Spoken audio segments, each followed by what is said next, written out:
Hello everyone, welcome to my channel. This is an educational channel, and we take a look at great theories of everything, ancient and modern, and try to suss out how you can best use them in your own life to enhance your experience. Today is our 533rd video that we've done on the reciprocal system of theory from Dewey B. Larson. In 1959, Mr. Larson proposed his two fundamental postulates about how he believed the universe operated, called the reciprocal system, or otherwise known as the universe of motion, because Larson was one of the few scientists to propose motion as the constituent of primary constituent of the universe. Not matter, not energy, but motion. Larson's first postulate states that the universe is composed entirely of one component, motion, existing in 3 dimensions, in discrete units, and with 2 reciprocal aspects, space and time. And then with that kind of original postulate, he plugs it into the kind of consensus postulate that the universe conforms to the relations of ordinary commutative mathematics. Its primary magnitudes are absolute, and its geometry is Euclidean.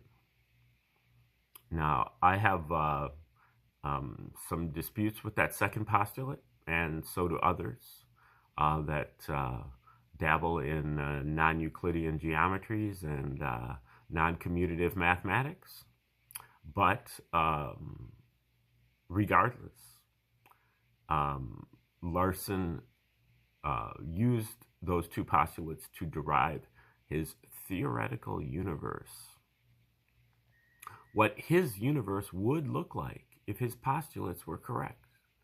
And then he took pains to arrive at equations for many of the phenomena of nature,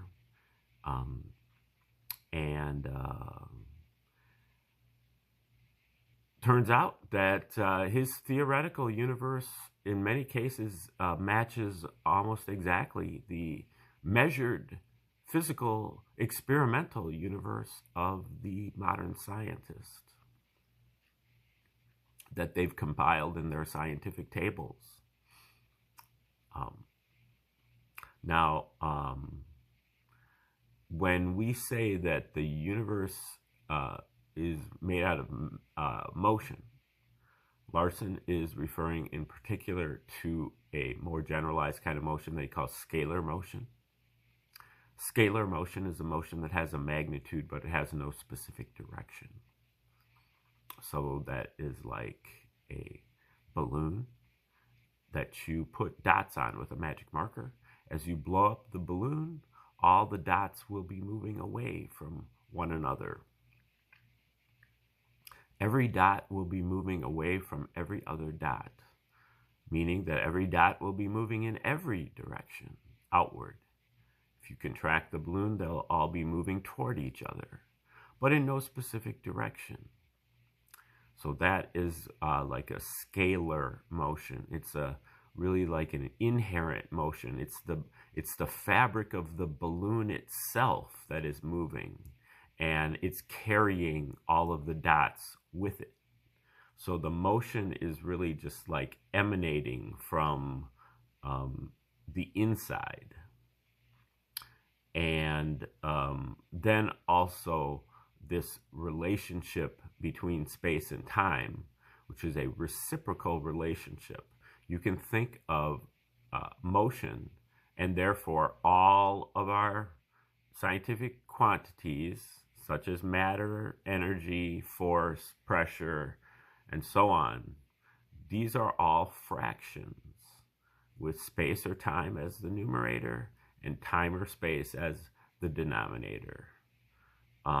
And they can have multiple exponents. So, think of speed. I was running at 10 miles per hour, 10 miles of space, in 1 hour of time. Space over time is speed. That's the most, basic kind of motion. Now, but you can also have all the other forms of scientific quantities as fractions, such as matter. In Larson's system, matter is time to the third power over space to the third power. And you can see the reciprocal relationship if you say you want to double the speed. I was running 10 miles per hour, but now I am sprinting at 20 miles per hour. 20 miles of space in 1 hour of time. I've doubled the speed.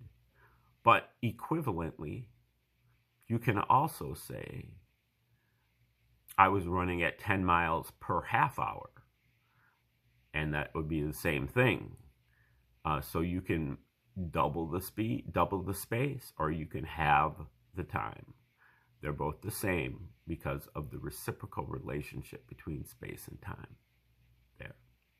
Now, what we're looking at here today, Larson has books on many of the different scientific subjects: chemistry, physics, astronomy.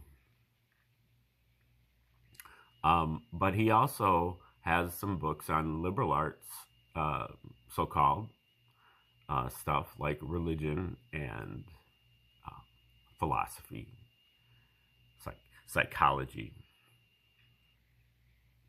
And he also has 2 books on economics, which I guess you would call a social science, but Larson is attempting to move economics into the realm of a hard science. And so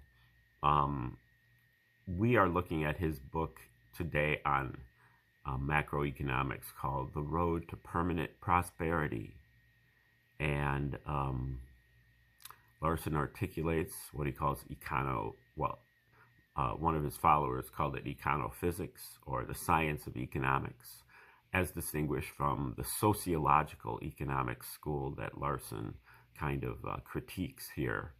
And Larson tries to boil down economics to its fundamental principles, and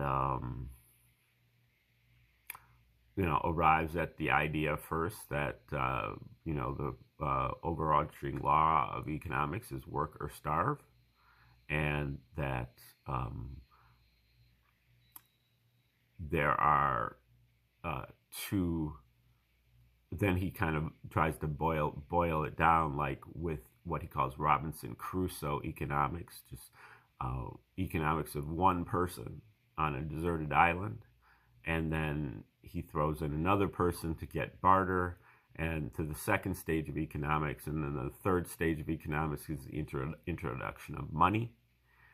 We are on that chapter here, chapter 6, the money economy, and in this chapter he articulates many of his principles of econophysics, or whatever, and he says that these principles are exact,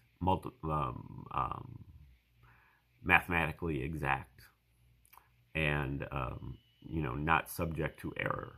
And the first principle was basically work or starve, and the second principle, let's go back there and see what he says exactly. Here we go. Only goods can pay for goods. Okay, so goods in Larson boils down economics to the 2 reciprocal aspects, which are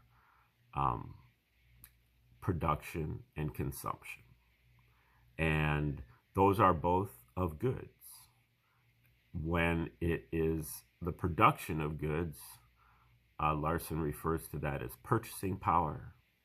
When it is the consumption of goods, Larson refers to that as goods. And so now we have gotten to the point in the chapter where Larson is articulating principle 3, which is purchasing power and goods are simply two aspects of the same thing, and they are produced at the same time, by the same act, and in the same quantity. So this is quite similar to his concepts of space and time in the scientific realm. So I'll just say that, and we can kind of go from there and see if we can draw some parallels and figure out what Larson is talking about with his economic theory and how we can get on the road to permanent prosperity as a nation. Now, Larson's other book on economics is called The Road to Full Employment, and that is more microeconomics.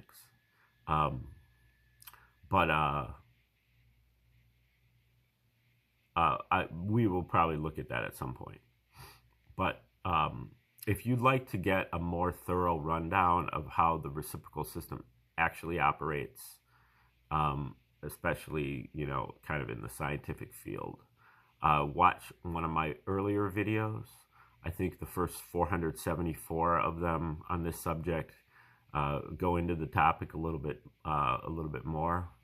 But since then, I've been kind of trying to turn some pages here and not necessarily going into depth about how the reciprocal system operates, assuming that you have some background in it. Now, you probably don't really need too much background to cover to absorb the economic stuff here. So, principle 3. Purchasing power and goods are simply two aspects of the same thing, and they are produced at the same time, by the same act, and in the same quantity. Production in excess of purchasing power is mathematically impossible. Nothing can exceed itself. It is immaterial whether the relative values of goods rise or fall. If the purchasing power of certain goods decreases because of a drop in relative value, the purchasing power required to buy those goods decreases by exactly the same amount. This principle is not new.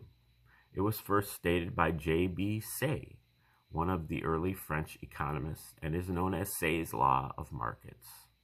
To the economic profession, it has been one of the great enigmas of their branch of knowledge.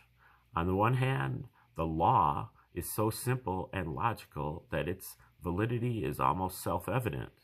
But on the other hand, Say's deduction from it, the seemingly obvious conclusion that the purchasing power available in the markets will always be sufficient to buy the full volume of production at the prevailing prices, is so completely at variance with actual market behavior that the law cannot command general acceptance either. The result is confusion. An understanding of the role of purchasing power reservoirs clears up the contradiction.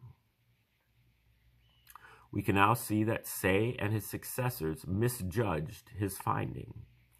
It is not a law of markets, it is a law of production. As such, it stands solid and unshakable. Purchasing power is created in exactly the right quantity to buy the full volume of goods produced at the full production price. The availability of money purchasing power in the markets is an entirely different matter because of the presence of money reservoirs in the circulating stream. He defined reservoirs earlier in this chapter. They're basically like places of storage for money. The three fundamental principles that have been stated thus far make it clear that there is only one way in which the basic economic objective of increasing real purchasing power, ability to buy goods, can be attained. That is by increasing the production of goods, just as the only way by which we can increase the amount of heat transferred from the radiator of the automobile to the air is by generating more heat in the cylinders. Real purchasing power, or transfer of heat, cannot be increased by raising money wages, higher rates of water flow, by cutting prices, or or by cutting prices, lower rates of water flow, or by increasing the money supply, putting more water into the cooling system, or by shifting purchasing power from one group to another, stirring the cooling water, or by subsidizing some consumer group, which is just another way of accomplishing a transfer from one group to another, or by any other of these something-for-nothing schemes that are so plentiful in economics. This is all kind of about his analogy of using water to cool an engine that is analogous to his concept of money as a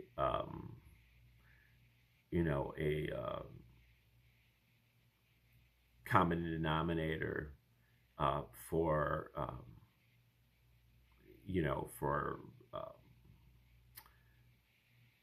exchange. Okay. Further consideration will be given to each of these all too prevalent economic fallacies at appropriate points in the subsequent pages. But most of the obstacles that stand in the way of getting a clearer view of the economic process can be avoided simply by keeping in mind that the whole object of any economic system, the sole reason for its existence, whether it is the simple barter economy or of a savage tribe, or the enormously complex mechanism that has been developed by the more advanced nations, is to provide a means whereby individuals may exchange the goods that they produce for the goods that they wish to consume at the times that are convenient for them.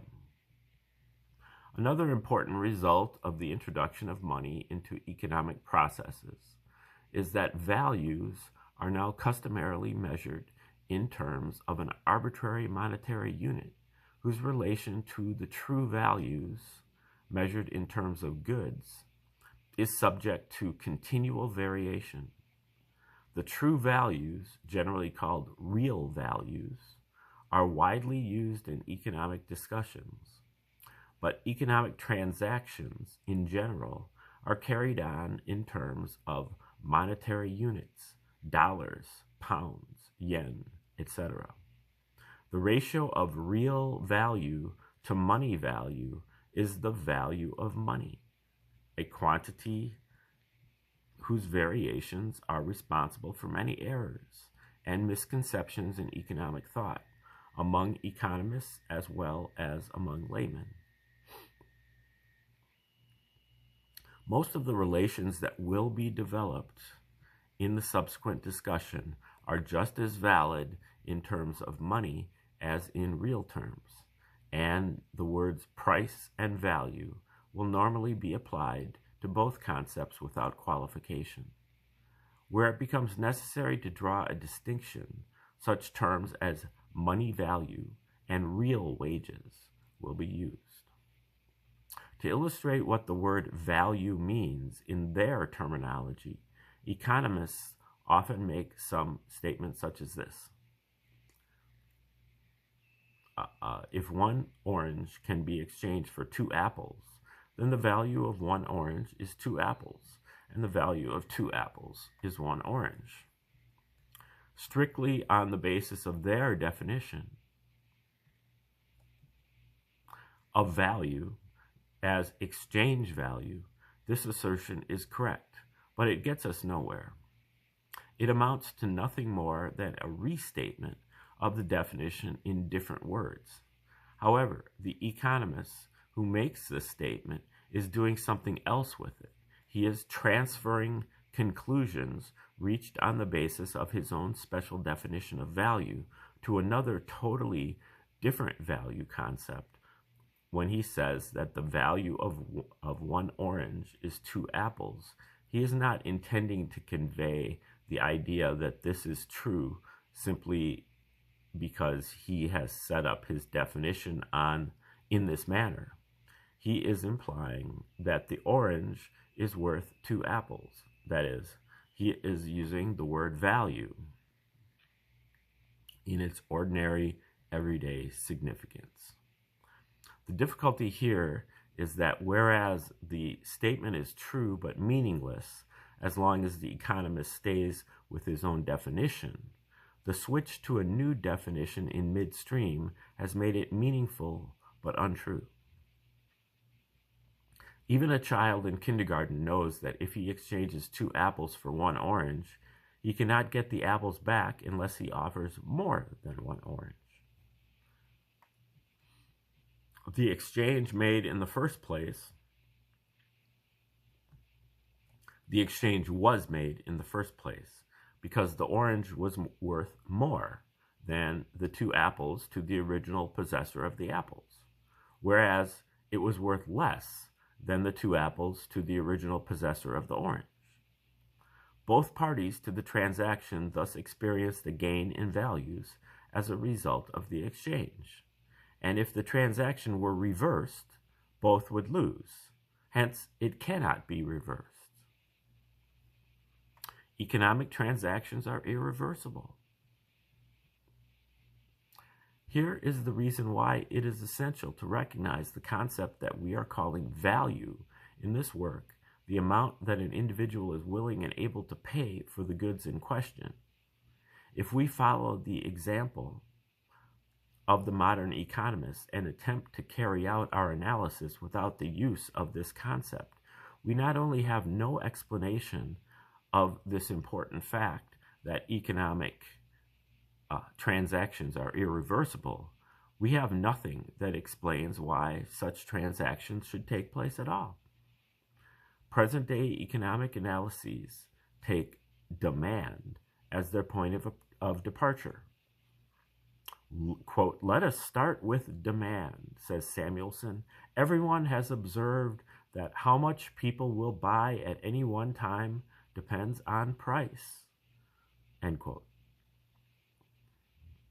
But why should they buy this specific item at all? Why do they buy this at a high price rather than at a low price? What are the limits on demand and price, and why do they exist? These are not trivial questions. They go to the heart of the economic process. And before we can accomplish our defined objectives, we must put ourselves in a position to be able to answer them. As will be brought out in the pages that follow, lack of a clear understanding of the factors that determine the overall ability of the consumers to buy goods is responsible for some of the most serious errors in current economic thought and practice. One of the most important generalizations in the physical field is the second law of thermodynamics. This law specifies that naturally occurring physical processes can move only in one direction, a direction that involves degradation of energy to a less available state. This degradation is measured quantitatively by an increase in a property known as entropy, and the second law can therefore be expressed concisely by the statement that naturally occurring processes always involve an increase in entropy. Value, as defined herein, plays the same kind of a role in economics that entropy does in physics. All voluntary transactions involve an increase in values. Hence, goods can move only in one economic direction, gradually increasing in value as they approach the ultimate consumer because of the continued addition of time and place utility. If everyone had to go to the refinery to buy gasoline, the value of gasoline to the ordinary consumer would be low. It is only the omnipresence of the service station that makes gasoline-powered transportation feasible on a large scale. So we have a whole series of values for gasoline, beginning relatively low at the refinery and increasing step by step until the ultimate consumer pays the retail price. But these values only hold good as long as the economic stream flows in the same direction, and no attempt is made to reverse any of the transactions that have taken place. If the automobile owner decides that he has bought too much gasoline and wants to convert some of it back into money, he finds that the value of gasoline has shrunk. He either has to accept a substantially lower price, or he has to spend time and effort in finding a retail buyer, which amounts to the same thing. Gasoline, therefore, does not have a unique value that can be identified as exchange value. At any specific time and place, it has two values to anyone who appraises it: a downstream value in the direction of the consumer and an upstream value away from the consumer. A transaction which involves movement of goods toward the consumer increases the actual time and place utilities, whereas one in the opposite direction decreases the actual utility. Since this actual utility is one of the determinants of value, the change in utility also changes the value. The function of money, when it enters into the economic picture, is to provide a medium which is independent of time and space and place, and therefore has equal value in both directions.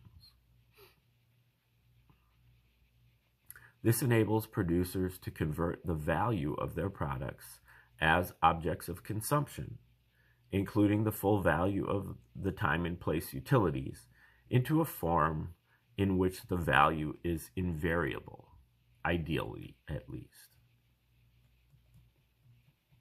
The necessity for value differences to furnish the driving power for economic transactions, together with the irreversibility of these transactions because of the value differences, means that there is no such thing as a pure exchange in economic life, and expressions such as exchange value or stock exchange are to some extent misleading. A market transaction is an exchange, to be sure, but it is not merely an exchange. It is a dual process of sale and purchase. Aside from minor and incidental transactions, the original producer only sells, the ultimate consumer only purchases. Middlemen do both purchasing and selling, but they do not buy and sell at an exchange price. They buy at one price and sell at another. Even barter is not a pure exchange from an economic standpoint. What appears to be a simple exchange of wheat for fish, for example, is a dual economic process. The former is using excess wheat, purchasing power to him, to buy fish, goods to him, whereas the fisherman is using fish, purchasing power to him, to buy wheat, goods to him. The difference between this and a mere exchange quickly comes to light if one tries to reverse such a transaction. It then becomes apparent that the value of either commodity as purchasing power is considerably less than its value as goods. It is quite possible that a decrease in value may take place at some point along the economic path where increasing value is the general rule. But such decreases do not take place by reason of economic transactions. They are the results of unilateral revaluation between transactions. A merchant may buy certain goods at a relatively high price and then find that he cannot sell them unless he reduces his selling price to a point below the original cost, so that he sustains a net loss. But this does not alter the fact that both of his transactions, purchase and sale, increase values at the time they occurred. The value of the goods to the merchant at the time of purchase exceeded the price that he had to pay. Otherwise, he would not have bought them. Their value to him at the time of sale was less than the selling price.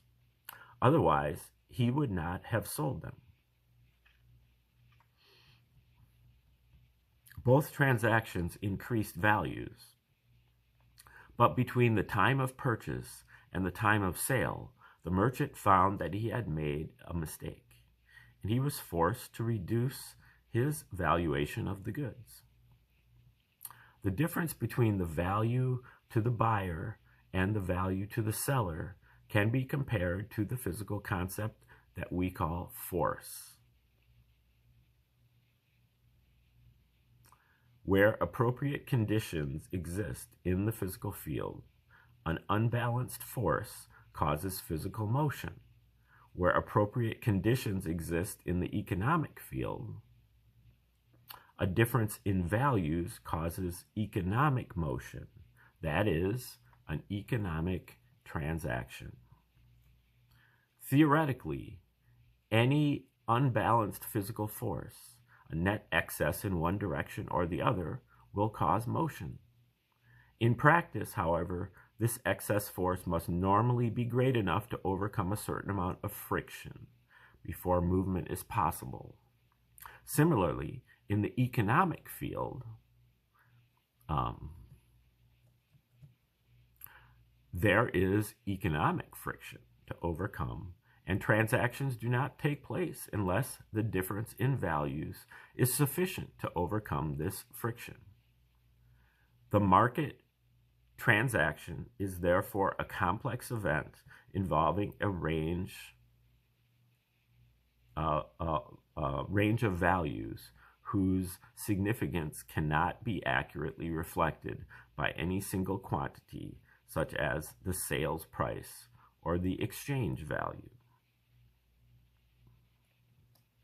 Okay, that is the end of Chapter 6, The Money Economy.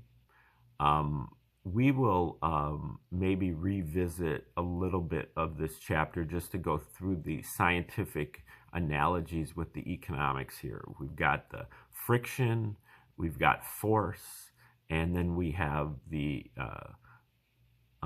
thermodynamics that he kind of compares with different aspects of the money economy.